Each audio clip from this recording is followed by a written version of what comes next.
हाँ जी बच्चों, दूसरा प्रश्न देखो। महादेवी वर्मा के संस्मरण की भाषा शैली, आपने इसको पढ़ लिया होगा जरूर।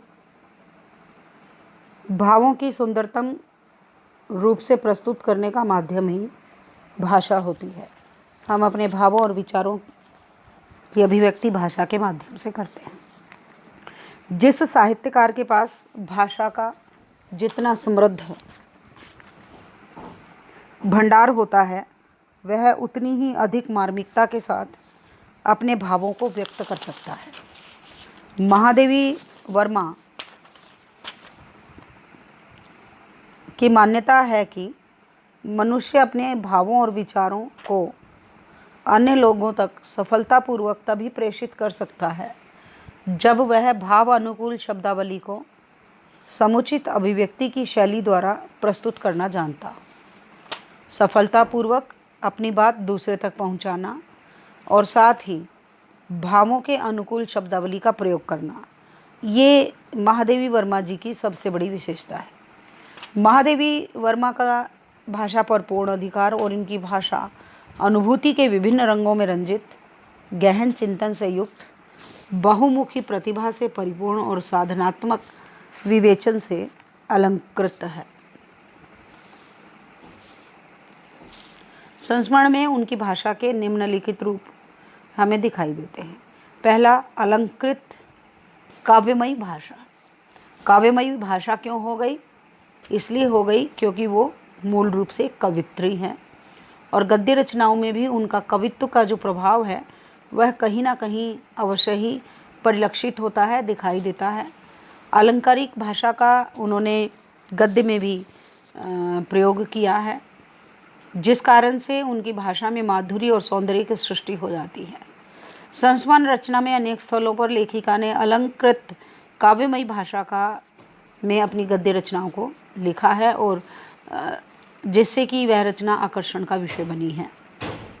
लेखिका ने सुभद्रा जी की मृत्यु के समय का वर्णन करते हुए लिखा, बसंत पंचमी को पुष्पाभरणा, पुष्प जैसे आभरण वाली, आलोक वसना, दीप्यमान वस्त्रों से सुसज्जित, धरती की छवि आंखों में भरकर सुभद्रा ने विदा ली। धरती की छवि को आंखों में भरकर क्यों कहा ऐसा? क्योंकि सुभद्रा जी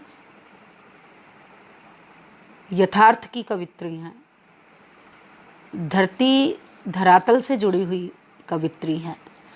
यही वजह है कि उन्होंने इस तरह के शब्दों का प्रयोग किया है।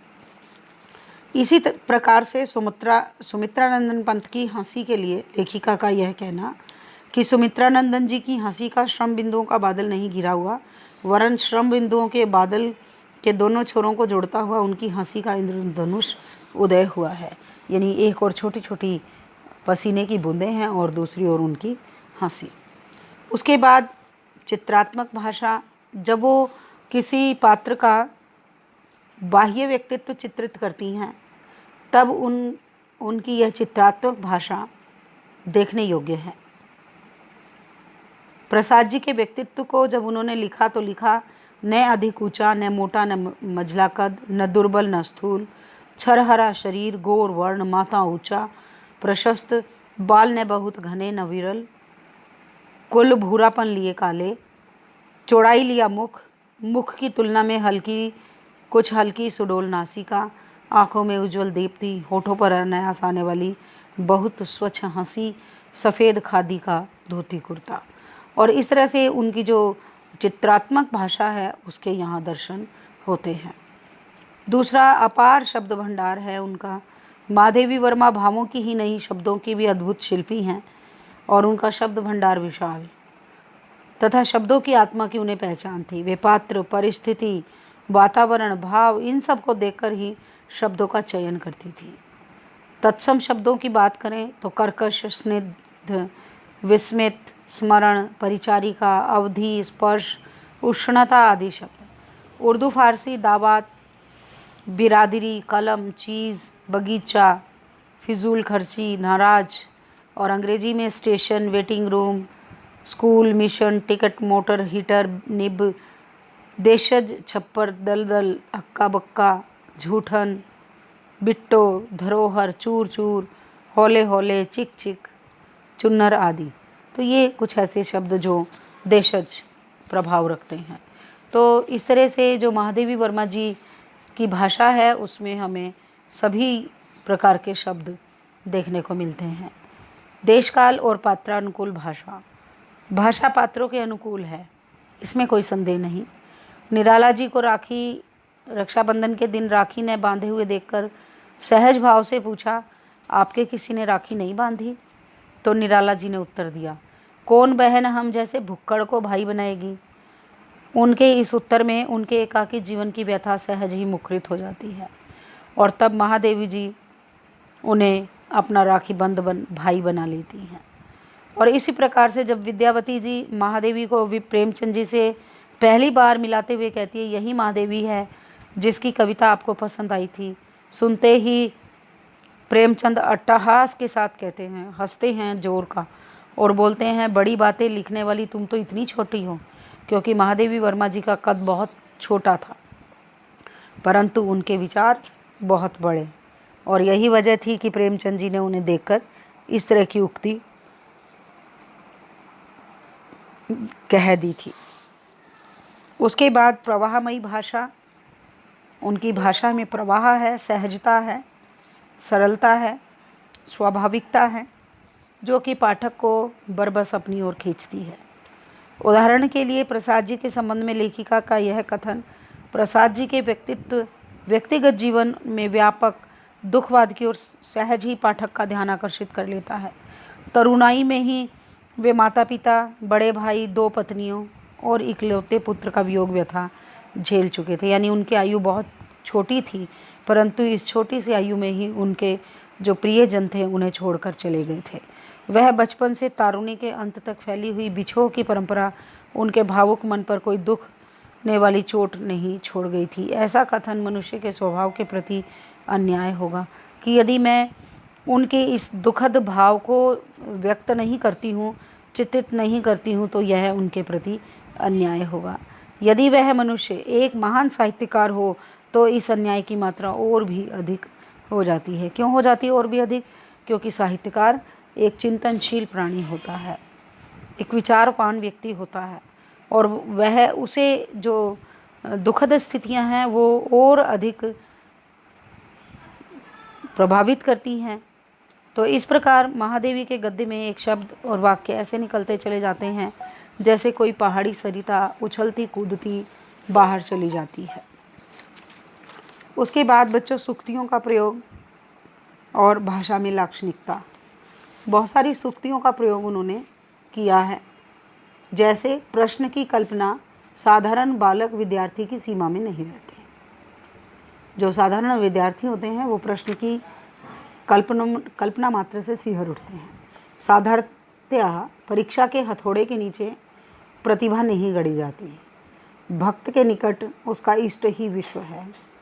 स्पर्धा का तार हमारे सौहार्द के फूलों को बेंधकर उन्हें एकत्रित रखता है। तो ये जो वाक्य हैं ये सूत्र वाक्य हैं जिनकी उन्होंने बाद में व्याख्या की है। साहित्यकार के जीवन का विश्लेषण उसके साहित्य के मूल्यांकन से कठिन है। उसके बाद है लाक्षणिकता। महादेवी वर्मा की भाषा लाक्षणिकता से ओतप्रोत है। उनके गद्य में काव्य का आनंद है। जैसे जब हिमाद्री तुंग श्रृंग से माँ भारती ने अपने इस स्वर साधक को पुकारा तब वह अपनी वीणा रखकर मौन हो चुका था। तो कौन कहेगा इसको कि यह गद्य है, अपितु यह तो पोइट्री लग रहा है। पर आंधी के थमने पर हमने देखा कि लचेले बैंत के समान झुक कर उन्होंने तूफान को अपने ऊपर बह जाने दिया। मेरे अतीत की चित्रशाला में बहन सुभद्रा से मेरे संख्या का चित्र पहली कोटि में ही रखा जा सकता है कि यदि मैं अपने अतीत को संख्याबद्ध करूं तो बहन सुभद्रा का जो चित्र है वह सबसे नंबर 1 पर आता है, सबसे श्रेष्ठ है।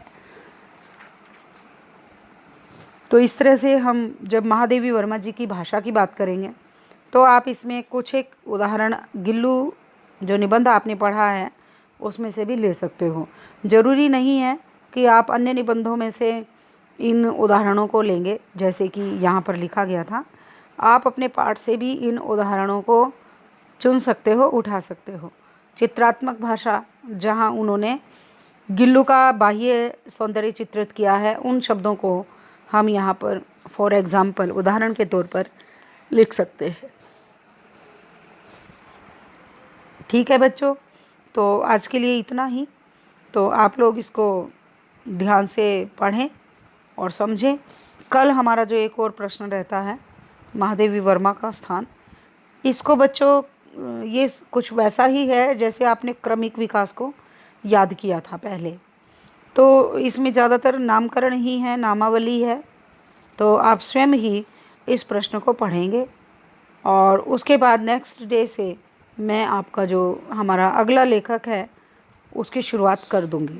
तो ये जो तीसरा प्रश्न है महादेवी जी का स्थान निर्धारण करना, यह बच्चे अपने आप पढ़ेंगे और यदि कुछ समझ में नहीं आएगा तो मुझसे व्हाट्सएप पर अपना प्रश्न पूछ लेंगे, जिसका उत्तर मैं आपको अवश्य ही दूंगी। ठीक है बच्चों, ओके, ऑल द बेस्ट।